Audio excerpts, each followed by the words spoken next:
Vendredi 30 décembre 2016, il est 12 heures sur les ondes de la 98.2 Safina FM.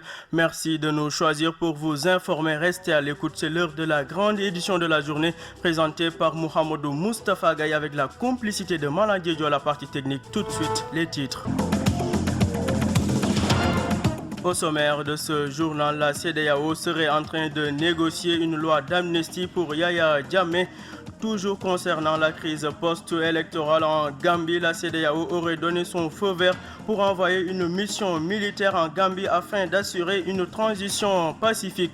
Braquage à Payar, des malfaiteurs kidnappent 3 jeunes femmes et volent des dizaines de millions de francs CFA. Rétrospective politique et sociale de l'année 2016. Plus de détails dans ce journal, dont la deuxième partie va porter sur l'actualité internationale, la page des sports ainsi que la revue de la presse qui va marquer la fin de ce journal. Tout de suite, le développement. Mesdames et messieurs, bonjour et bienvenue dans cette grande édition de la journée que nous démarrons avec cette déclaration du ministre des Affaires étrangères Mankeur Ndiaye qui dit on est en train de négocier une loi d'amnistie pour Yaya Jammeh. C'est une déclaration qu'il a faite hier à l'Assemblée nationale. Selon Mankeur Ndiaye, Yaya Jammeh pourrait quitter le pouvoir pacifiquement sans risque d'être poursuivi pour ses exactions passées.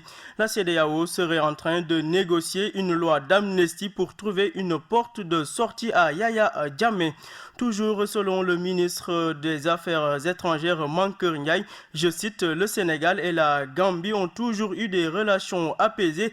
Nous avons toujours eu une attitude de paix envers la Gambie. La communauté internationale a déjà décidé. Il faut que Yaya Jammeh cède le pouvoir d'ici le 19 janvier pour que Adama Barrow soit investi, a déclaré Mankeur Ndiaye hier à l'Assemblée nationale. Nous restons toujours dans la gestion de la crise post-électorale en Gambie. La CEDEAO semble être décidée à intervenir en Gambie pour faciliter l'investiture de Adama Barrow et ainsi assurer une transition pacifique du pouvoir. Selon l'agence de presse africaine, la CEDEAO aurait donné son feu vert pour une mission qui a été confiée à la force de réserve de la CEDEAO.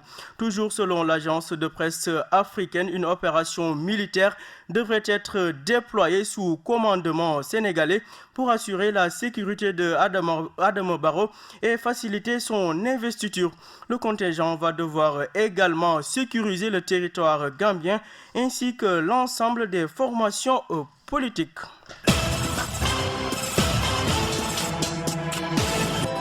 Période froide rime avec changement vestimentaire. La population se rue vers les vendeurs d'habits, plus particulièrement les vendeurs de friperies qui se frottent les mains.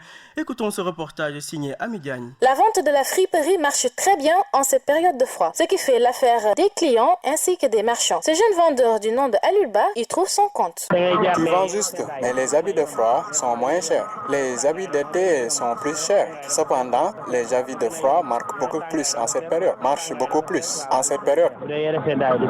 Modou, cet autre vendeur, n'y trouve pas son compte et base tout sur la chance qu'il a sur la marchandise. Ça marche plus en cette période et ça dépend de ta chance que tu as de tomber sur la bonne qualité. Parfois, c'est Dieu qui en décide autrement. Il y a des pulls, des longues manches, mais avant que la marchandise s'épuise, il faudra au moins un mois. Trouvée en train d'essayer des chemises parmi les tas d'habits, cette jeune fille opte pour la friperie car elle y trouve son affaire, bien dans la qualité que dans l'économie. Dans les marchés, on voit des habits beaucoup plus moins chers. Avec les frais scolaires et tout, avec l'ouverture des classes, les parents n'ont pas le choix. On te donne de l'argent, tu n'as pas assez les moyens pour s'acheter les habits prêts à porter. Et ce sont des qualités. On va en porter pendant des années, ça ne fait rien. La vente de friperie prend plus d'ampleur, au point que certains vendeurs s'en frottent bien les mains. Toutefois, les pertes peuvent surgir et tout leur effort n'est que peine perdue. Reportage signé Amidiane. Nous pensons à autre chose. Au moins 45 dignitaires ont été élevés dans l'ordre national du Lion et l'ordre national du Mérite. La cérémonie s'est déroulée hier au Palais de la République sous la présidence du chef de l'État Macky Sall. Le président Sall a honoré d'illustres hommes et femmes qui ont servi la nation avec dévouement et loyauté. Parmi les dignitaires décorés figure notamment le grand journaliste sportif Abdoulaye Diaw, entre autres décorés, indique un communiqué reçu de la cellule de communication de l'APS. Politiquement parlant, 2016 a été marqué par des rebondissements et faits inédits. Les acteurs politiques vus sous différents angles. Retour sur l'année 2016.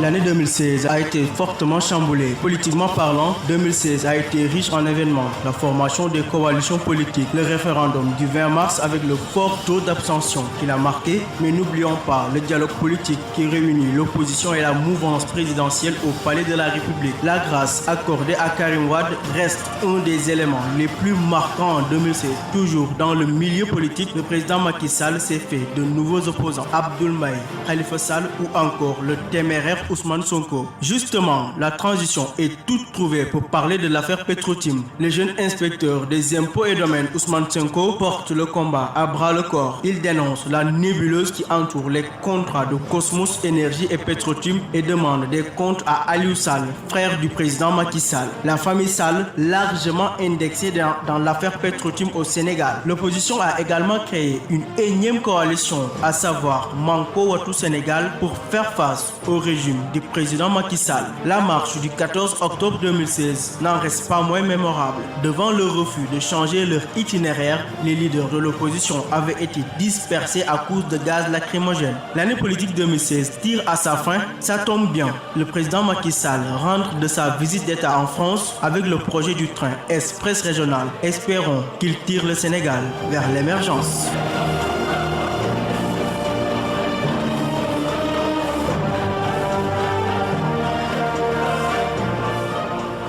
12 heures passées de 8 minutes à Grand-Yoff et ses environs. Restez à l'écoute, vous êtes sur la bonne fréquence. Vous suivez le journal. Braquage à Payard, des agresseurs enlèvent 3 jeunes femmes et volent des dizaines de millions de francs CFA. La population de Mbep dans le département de Koumpentoum sont encore sous le choc. Les faits se sont produits hier vers 19h. Des coupeurs de route armés de fusils Kalachnikov ont attaqué 3 véhicules. Le bilan fait état de 11 blessés ainsi que 3 jeunes femmes enlevées. Les malfaiteurs étaient au nombre de 7 à bord d'un véhicule de type 4x4. L'année 2016 tire à sa fin entre les nombreux faits qui ont tenu l'opinion en haleine et les perspectives à envisager pour 2017. Les populations se sont exprimées. Micro-trottoir signé Hawabari. Ce qui m'a marqué cette année, c'est le décès du taximan qu'on a tué à Nord-Foire. De plus, les pompistes et les taximans sont des amis. La manière dont on tue est catastrophique au Sénégal. Ce qui m'a touché, moi, c'est la manière dont on tue au Sénégal. Comment une personne peut égorger une autre comme un mouton? C'est une personne sans cœur. Les politiciens doivent vivre ensemble sans pour autant calculer leurs intérêts personnels et bâtir le pays. L'insécurité est très récurrente durant cette année dans la banlieue, surtout à Grand-Yoff. On a versé beaucoup de sang pour des raisons sans importance. L'État devrait adopter une solution, comprendre les chauffeurs de taxi, les former pour lutter contre l'insécurité, car ils connaissent mieux que quiconque le pays. Ils pourront renforcer et aider les policiers et les gendarmes dans leur travail. Micro-trottoir signé Khawabari. Nous restons toujours dans cette dynamique dédiée à des rétrospectives, notamment sur l'année 2016. Nous nous intéressons cette fois-ci sur le plan social. Le Sénégal a traversé une année particulièrement sanglante entre les nombreux cas de meurtre et les accidents tragiques de la circulation. Abdoulaye Diop revient sur les faits sociétals de 2016. Écoutons. 2016 a été une année macabre sur les routes. 100, 200 et même 500 personnes, selon le dernier rapport, ont trouvé la mort dans les accidents de la route. Ces chiffres ont poussé le président de la République à décréter la tolérance zéro. Ainsi, le débat sur le permis à points est relancé. Pendant ce temps-là, une série de meurtres venait de secouer le pays, installant la psychose sous nos yeux. À l'arme blanche ou à coups de pistolet, les uns plus barbares que les autres, les meurtres se sont répétés, voire enchaînés. 9 meurtres entre le 25 octobre et le 21 novembre. On se rappelle encore de ce 19 novembre, au moment où tout le pays célébrait le Grand Magal de Touba. La 5e vice-présidente du Conseil économique, social et environnemental, Feu Fatoumata Mokhtar Ndiaye, a été retrouvée égorgée chez elle. Son chauffeur arrêté a fini par avouer le crime. Quelques jours auparavant, c'est un Chinois qui fut tué de 16 coups de couteau à Anne-Maris. Le meurtrier, un Sénégalais du nom de Pape Souleymane Sagna. 3 jours plus tard, le 28 octobre plus précisément, un meurtre qui avait ému tout un pays et relancé l'éternel débat sur la peine de mort s'est produit à Ouest Foire. Ibrahima Samb, chauffeur de taxi, est abattu d'une balle à la tête. Ousseynou Diop est l'auteur de ce crime. Il est toujours en prison dans l'attente de son procès. Le 29 octobre, Yankoba Dramé, étudiant, est tué à Cambérène pour 100 francs CFA seulement par Younous Ba, peintre. Khadim Li est assassiné à Thiaroye pour une dose de café par Baïkounta alias Dof le 3 novembre 2016. Jadis terre de paix et de tolérance, notre pays s'enfonce dans la violence. Nous ne pouvons pas oublier cette scène qui s'est déroulée à Ndjoum le 6 octobre. Le 6 novembre,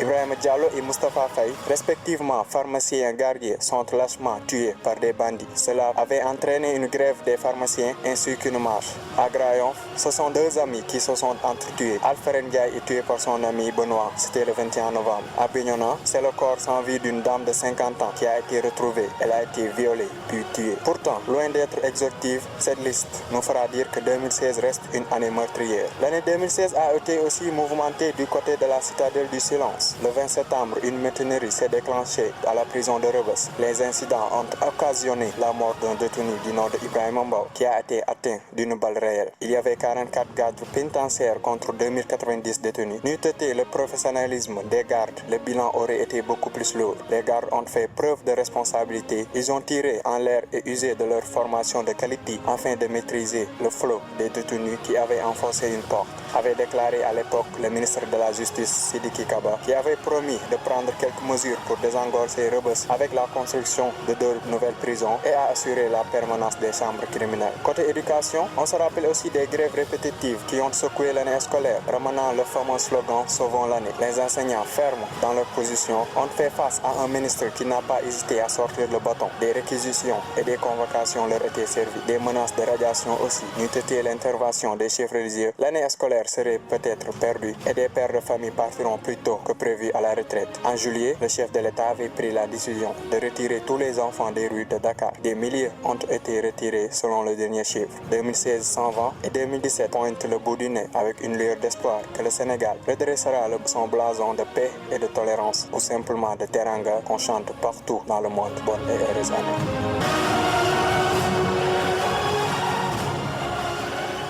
Rétrospective signée Abdoulaye Diop, auditeur de la Safina FM. Vous l'avez compris, nous arrivons à la deuxième partie de ce journal. C'est l'heure de l'actualité internationale avec Hawa Bari. Safina FM, l'actualité internationale.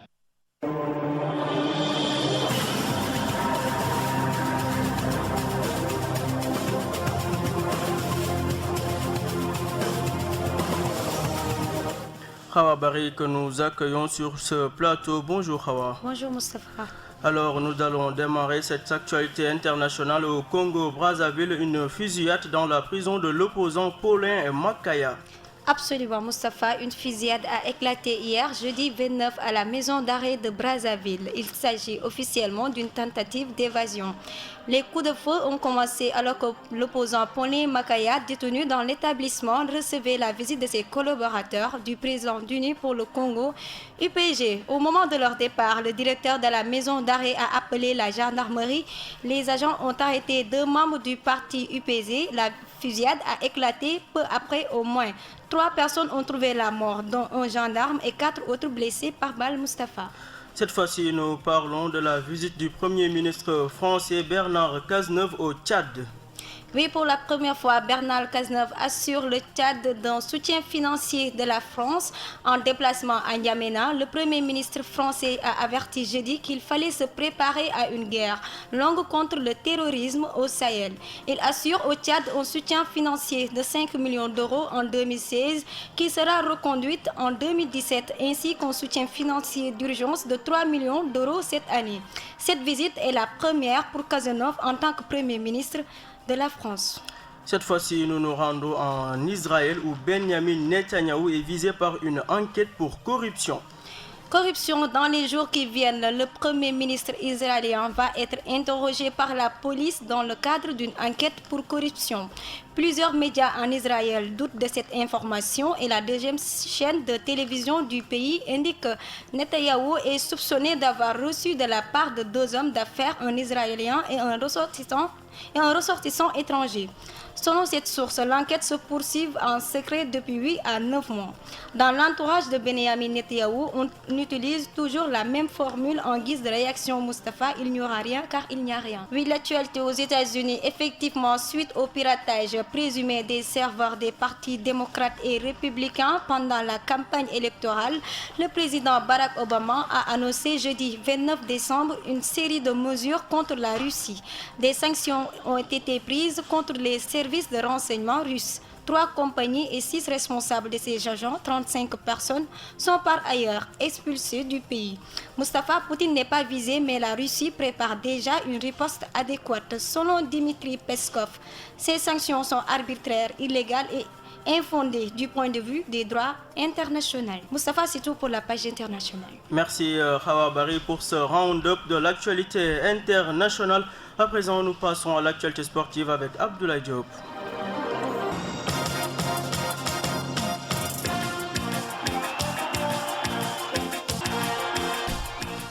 Abdoulaye Diop que j'accueille sur ce plateau. Bonjour Abdoulaye. Bonjour Mustapha. Abdoulaye, aujourd'hui vous portez le maillot à ce que je vois. Oui. Nous démarrons Abdoulaye avec la Ligue 1 avec notamment les résultats et programmes de la 9e journée.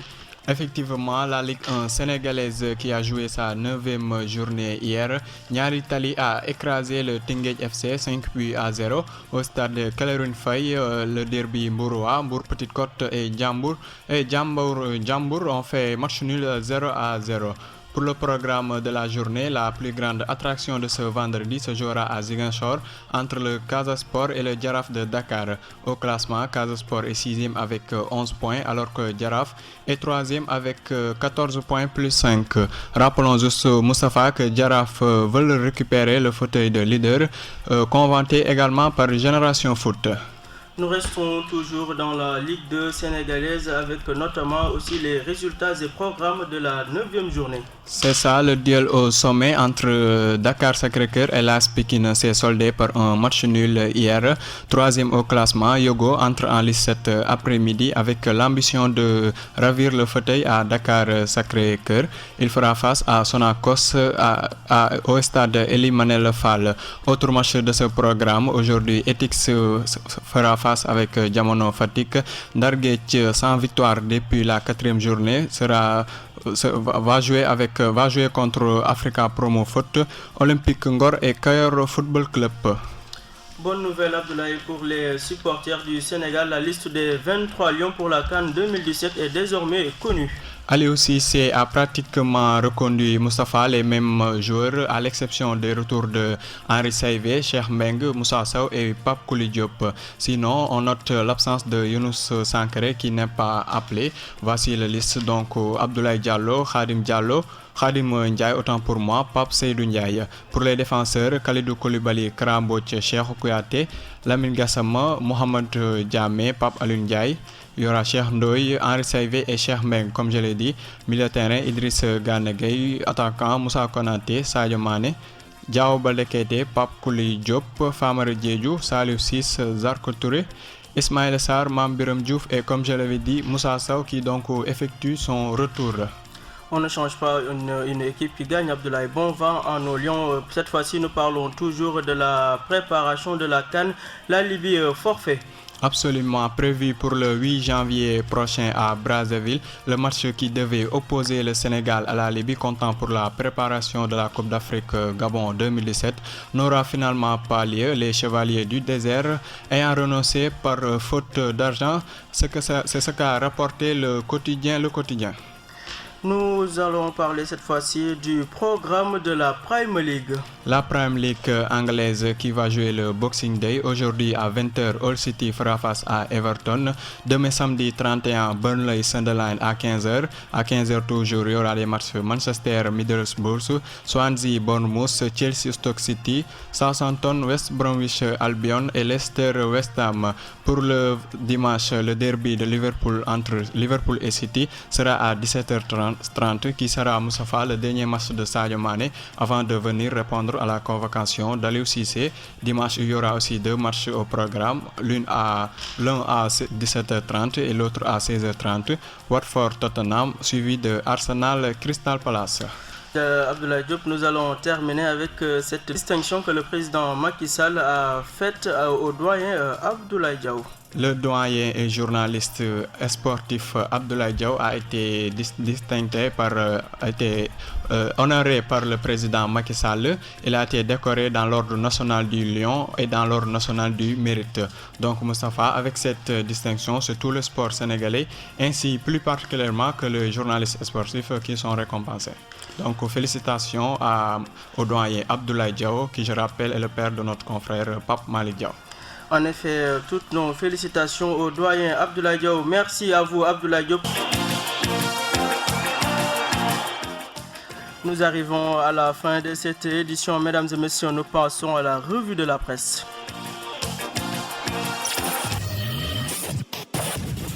La revue de presse.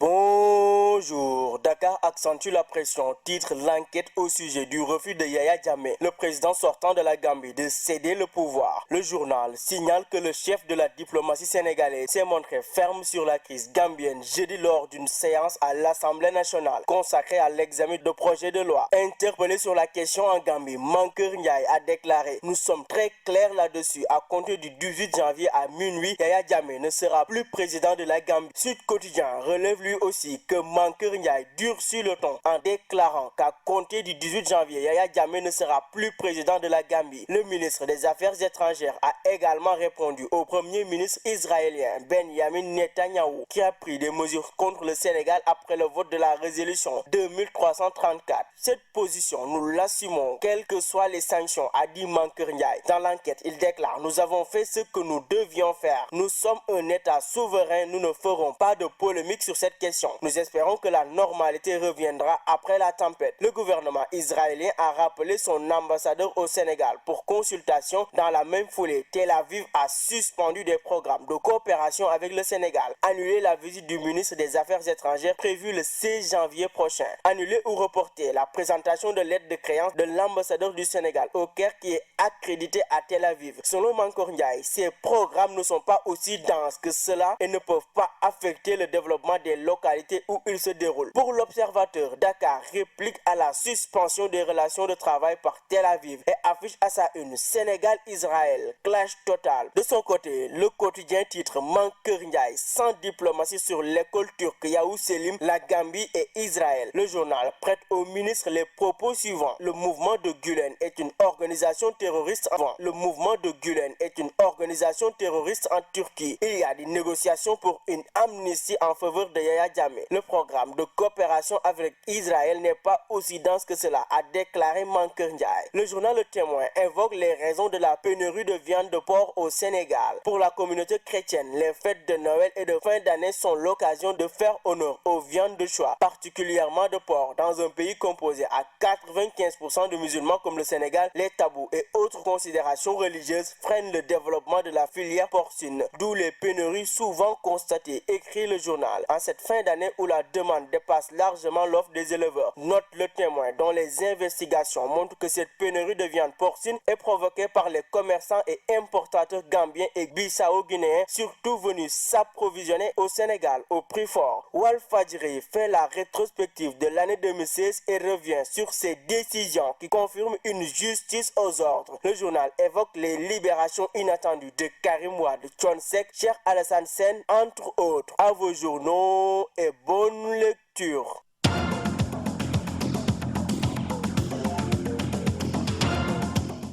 Voilà qui met un terme à cette présente édition. Tout de suite le rappel des titres.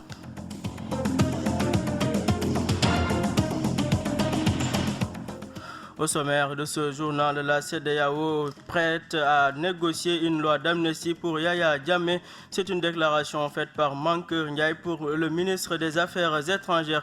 Toujours concernant la crise post-électorale en Gambie, la CEDEAO aurait donné son feu vert pour envoyer une mission militaire en Gambie afin d'assurer une transition pacifique.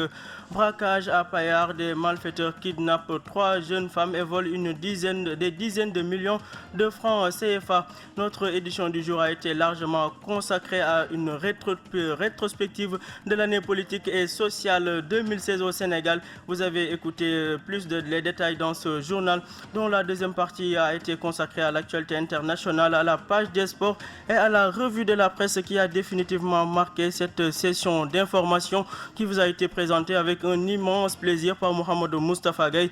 Merci à Malang Diédhiou du côté de la partie technique. Merci également à Biran Bey et Sambassi du côté de la production. À 13h, Aïda Mbenya se prend le relais avec le journal en Wolof. D'ici la bonne suite des programmes sur la 98.2 Safina FM et par anticipation, bonne année à tous.